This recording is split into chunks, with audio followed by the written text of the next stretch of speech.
देशी बनावटीचे पिस्तूल व जिवंत कारतुसासह आगाशिवनगर परिसरातून एका युवकाला केले अटक. 60,200 रुपये किमतीचा मुद्देमाल केला जप्त. कराड शहर डीबीची कामगिरी. पोलिसांनी दिलेल्या माहितीनुसार वरिष्ठ पोलीस निरीक्षक के.एन. पाटील यांना विश्वसनीय बातमीदारामार्फत आगाशिवनगर इमर्सन कंपनीजवळ एक संशयित देशी बनावटीची पिस्तूल विक्रीसाठी घेऊन येणार असल्याबाबतची माहिती मिळाली.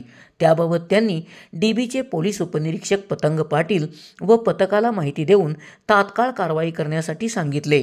त्यानुसार सदर पथकाने आगाशिवनगर इमर्सन कंपनी शेजारी सापळा रचून मिळालेल्या बातमीनुसार एक संशयित इसम ताब्यात घेतला व त्याच्याकडे अधिक चौकशी करून अंगझडती घेतली असता त्याच्या कमरेला एक देशी बनावटीचे मॅगझिनसह पिस्तूल व जिवंत कारतूस असा एकूण 60,200 रुपये किमतीचा मुद्देमाल मिळून आला.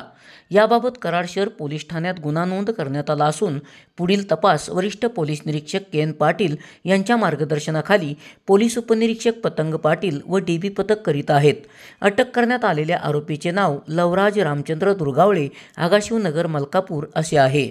सदरची कारवाई पोलीस अधीक्षक समीर शेख, अप्पर पोलीस अधीक्षक अचल दलाल, डीवायएसपी अमोल ठाकूर, वरिष्ठ पोलीस निरीक्षक के.एन. पाटील यांच्या मार्गदर्शनाखाली गुन्हे प्रकटीकरण अधिकारी पोलीस उपनिरीक्षक पतंग पाटील, पोलीस उपनिरीक्षक अझरुद्दीन शेख, सहाय्यक फौजदार रघुवीर देसाई, संजय देवकुळे, पोलीस हवालदार शशिकांत काळे, अमित पवार, पोलीस नाईक कुलदीप कोळी, संतोष पाडले, शिपाई अमोल देशमुख, मुकेश मोरे, दिग्विजय सांडगे, महेश शिंदे, आनंदा जाधव, सोनाली पिसाळ यांनी केली आहे.